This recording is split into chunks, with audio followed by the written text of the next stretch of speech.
In the city of Chicago, low-level gangster Noboru is having a secret affair with Mary, a performer that works at the gang's hotel and is dating Teshio, the gang boss. When Teshio finds out about this affair, he sends his men to catch and punish Noboru. While he's being beaten up, Noboru overhears the other gangsters mentioning they're looking for someone called Della Tagashi. Afterward, Noboru and Mary are sent to see Teshio, but the boss isn't happy to hear their excuses and decides to kill them anyway. To get out of this situation, Noboru says he knows Della Tagashi, so Teshio gives him 5 days to find him and bring him to him. If Noboru succeeds, he'll be forgiven, otherwise, he and Mary will be killed. Once they're freed, Mary freaks out when Noboru tells her he's lied. Della isn't just some famous person, he's the best sniper in the business, and nobody knows his real identity or what he looks like. Noboru takes Mary to the hotel so she can stay there while he makes a plan with employees Natsuko and Takashi, who also work for the gang. Teshio has given Noboru a picture of a group of people that supposedly includes Della, but the faces are very blurry and they only have the background as a clue. It seems the picture has been taken on the same block the hotel is in, thus the three of them spend a few days checking out all the buildings in the area to see if they can find Della. Many days pass and Noboru is getting desperate, but he gets an idea when Natsuko mentions she feels like she's in the plot of a movie. Instead of finding the actual Della, Noboru will hire an actor to pretend to be Della and tell him the meeting with Teshio is part of a movie. Meanwhile, actor Murata is trying his best to become famous. His agent Kanjuro gets him as many jobs as he can because he believes in him, but the truth is, Murata isn't a very good actor. All the roles he gets are for body doubles or incredibly minor parts. One afternoon after work, Noboru approaches Murata while pretending to be a director looking for the protagonist of his movie. Unfortunately, because this is Noboru's first film and there is no script to leave room for improvisation. Later, Murata has a bad day at the studio because nobody is taking him seriously. Feeling humiliated, he leaves the building without finishing his take and goes to the nostalgic theater to see his favorite movie, an old black and white flick with his favorite actor Makoto Takas. Watching Makoto reminds Murata how badly he wants to be a protagonist in an action movie, so the next time Noboru tries to talk to him, Murata accepts the deal. Noboru takes Murata to the gang's hotel so he can stay there, and on the way, he says hello to a random crew that is recording a commercial on the street, pretending they work with him. Kanjuro stays supportive of Murata's decision, but he's still suspicious, and he demands to at least see a camera. Noboru panics, not knowing what to do, but Takashi has his back. He pretends to be with the gas company, checking on a gas leak, to send the commercial crew away from the street for a few moments and use the chance to steal one of their cameras. To make the lie more convincing, Noboru gets Mary's help so she can play the supposed heroine of the film and record a scene of her meeting Murata. They're both very awkward, stiff actors, but at least this is the final proof Kanjuro needs to confirm this is real. Afterward, Murata tries to spend time with Mary, trying to give her acting tips, and she hates it, but puts up with him for the sake of the plan. On the day of the meeting with Teshio, Noboru tells Murata and Kanjuro they'll be filming with a long lens from a window across the street so actors can forget about the camera for realism's sake. He also tells them he has a role in the film as Della's minder, that way he can be in the meeting too in case anything goes wrong. When they arrive at Teshio's office, Noboru and Murata are patted down before they're allowed inside. Murata immediately gets in character in an exaggerated way and licks the knife on Teshio's desk. This leaves a strong impression on everyone, and Noboru is forgiven for the affair as promised. Teshio explains he wanted to meet Della because there was a murder attempt a month ago and they found out their rivals, the Abora gang, had hired Della to do it. Murata pretends he doesn't know what they're talking about, and when they don't believe him, Murata shows he still had a gun hidden in his sock and gets it out to take Teshio hostage. Nobody in the room notices it's a rubber gun, so they drop their weapons and Murata takes the chance to escape by jumping through the window. He doesn't get hurt though, because Kanjuro is waiting outside with a small trampoline. Unfortunately, Teshio calls Murata back into the office while leaving Noboru outside. This time, they take the gun from his sock, and Teshio is impressed by Murata's courage with a mere rubber gun, inspiring him to try to make Murata work for them. Murata turns him down, explaining he can't betray a client, which means the gang will have to kill him. Noboru, who has been listening from behind the door, suddenly bursts in and takes Murata away for a short talk. He explains that if Murata refuses the offer the movie ends, so Murata goes back in and accepts the job. After Murata and Noboru return to the hotel, Teshio calls Jun, the leader of their rival gang, to tell him he's hired Della for his team. Jun is confused because Della is right there having dinner with him, and they come to the conclusion someone is impersonating him. In the evening, Noboru is shocked to receive a call from the hotel receptionist Ranko saying one of Teshio's henchmen took Murata with him without warning. This henchman turns out to be Hiromi, who wants to put Murata to the test to be sure they can trust him. Tonight, they're selling a high-tech weapon from the Hong Kong mafia to some guerrillas from Southeast Asia.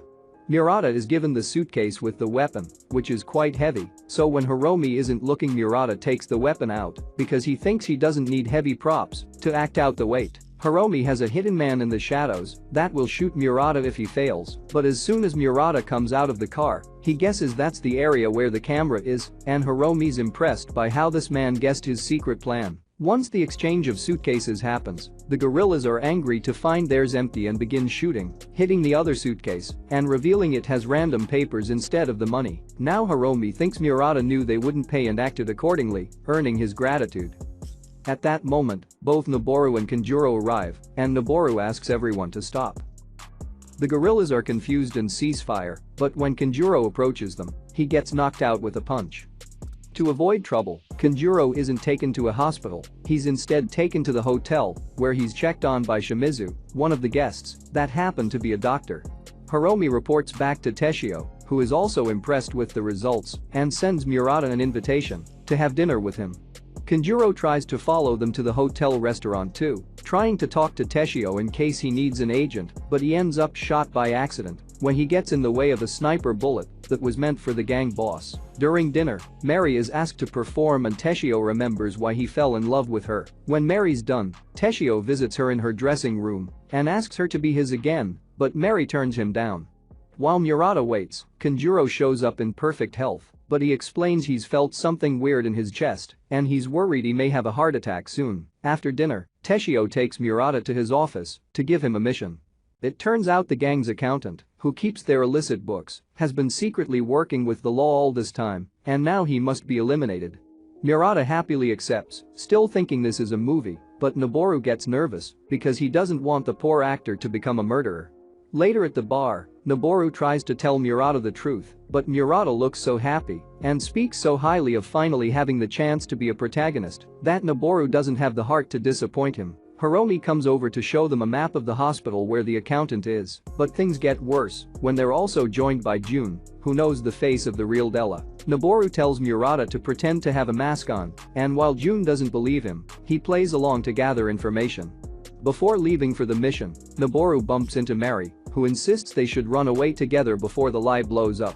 She wants to be more than Teshio's doll. Besides, the Ebora gang will soon take over the city and Teshio will be done. At first, Noboru's happy to join her, but soon guilt kicks in, he can't let Murata become a murderer.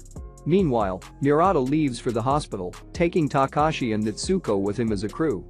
At that same hospital, Kanjuro is getting his heart checked, but the doctor tells him he's fine. He's concerned about the bullet shot on the jacket though, which Kanjuro hadn't seen before. When he checks his pocket, he realizes he had an old candy can there, and when he opens it, he finds a bullet inside. When he leaves the doctor's office, he comes across Natsuko, who asks him to distract the doctors and nurses while they film. Murata finds Sugawara the accountant on his bed and raises his weapon, but before he can pull the trigger, Noboru arrives and calls out cut. The group leaves and takes Sugawara with them in order to solve their little problem. They drop the accountant at the police station, then Noboru calls Hiromi to tell him their target had escaped. Later at the hotel, Mary approaches Murata to flirt with him, thinking he may have connections that can get her singing roles outside town. To teach her about the business, Murata takes her to the theater to watch his favorite movie, which was what inspired him to become an actor. He also shares with Mira his good luck amulet, a piece of a blanket that had been behind a stage for 30 years. Hearing him talk so passionately about his love for movies makes Mira see him with new eyes and asks him to leave town with him, but he turns her down because they need to finish recording their movie first. Back to Noboru, he's called to Teshio's office, where it's revealed that the boss is friends with the local police.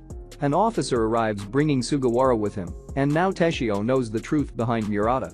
Takashi and Nitsuko notice this from across the street and ask Mary for help, but she doesn't want to get involved. They decide to go to Murata instead, telling him this is another scene, and he accepts. A moment later, Murata enters Teshio's office with a weapon Natsuko gave him. Unfortunately, because he chooses to monologue for the non-existent camera, it gives time for Teshio to press the alarm button. The henchmen catch Murata and take him to the basement, where Noboru and Sugawara are being prepared to be thrown into the ocean. Even then, it takes Murata a few moments to finally understand they aren't actually in a movie. In the hotel, Mary intends to leave town, but on her way out she's approached by Natsuko, who accuses her of never caring about anyone but herself, and that's why she'll never find love. These words hit Mary hard, and she decides to finally do something. Thus she sneaks inside the gang's basement, knocks out the guard by hitting him from behind, and frees the three men. Murata punches Noboru for lying, and Hiromi shows up when he hears the commotion. He still feels in debt to Murata for helping with the guerrillas, so this time he lets them go, but he promises to kill them if they show up again. Outside the building, Murata sees an old man reading and realizes that's his favorite actor Makoto Takis. Sadly, because they need to run, he can't stay to chat. Mary goes to see Teshio, offering to go back to him if she lets the guys go. At the hotel, Murata refuses to hear Noboru's excuses and goes to his room to pack. However, when he tries to leave, Ranko keeps him busy by signing hundreds of autographs. While Dr. Shimizu looks over his wounds, Noboru tries to think of what to do and comes up with a plan when he realizes that Sugawara has all of Teshio's books memorized. First, Noboru needs to convince Murata to help, but Murata turns him down and leaves the hotel. Kanjuro is ready to take Murata to his next job, but Murata realizes he's lost his lucky blanket piece and goes back to the theater to recover it. In there, the commercial people are checking their footage and are shocked to find some weird action scenes that were recorded with their cameras. Murata gets to see himself on the screen and realizes he's never put this much passion into a project before, so he goes back to Noboru and accepts to help under one condition: they'll prepare a fitting death scene for Della. The next morning, the team begins getting ready. They hire a bunch of special effects and extras that Murata has worked with before and send Teshio a recording of Sugawara reciting everything he knows. Their demands are simple: they want a hostage exchange, swapping Mary for the accountant. Before going to the meeting place though, Teshio is visited by June, who now has the mayor and the police working for him. June is there to give Teshio a simple warning: he'd better start making plans for the future. Meanwhile, Murata discovers Makoto is staying in the hotel too, so he gets to practice his line with him. When the sun begins to set behind them, Makoto reminds him that this is the magic hour when the afterglow of sunset lights up the sky. It's a metaphor for the most glittering years of everyone's life, meaning Murata should never give up his dreams. In the evening, Murata sneaks into Teshio's home through the windows using a camera crane. He gives Mary a modified coat with a note of what to do later, then he breaks into Teshio's room to change the bullets of his gun. Then the team finally leaves the hotel to pull their plan off, so when Dr. Shimizu asks Ranko what's happening, she answers that the crew is about to give the performance of their lives. Teshio comes to the exchange and hands in Mary without complaint, but Sugawara only pretends to go to him in return. Suddenly, he turns around and hides behind Noboru's van to change places with Takashi, who is dressed the same as him. Takashi runs out, not showing his face, and when Teshio shoots him thinking it's Sugawara, the fake bullet doesn't hurt him, but he activates the special effects under the coat that allow him to pretend to have been shot. Natsuko drives the van with Sugawara away to find the police, while the rest of the team proceeds to act out the final scene. Kanjuro and a group of extras pretend to be guerrillas that have come to get their revenge on Murata, but when they're about to fake kill Murata and Mary, Teshio jumps in. Knowing he's lost everything and the police will be coming for him, he offers himself as a sacrifice in order for his beloved to live. Mary is incredibly touched by his words and impressed by his courage, so after taking off the special coat, she accepts to get back together with him, and the two of them go away to start a new life. Noboru is heartbroken, but Murata reminds him that the hero in being happy counts as a happy ending. Their conversation is suddenly interrupted by Dr. Shimizu, who confesses to being the real Della, and now he has come to kill Murata for impersonating him. To scare him away, Murata shapes his hand as a gun and begins shooting, as if he had superpowers, but in truth, he's activating all the special effects they installed earlier. After destroying a billboard, pretending to kill Noboru and Natsuko, and making a car explode, Murata aims at Della, who has seen enough and runs away. Now every loose thread has been solved, the crew wraps up for the night and leaves to celebrate at the bar.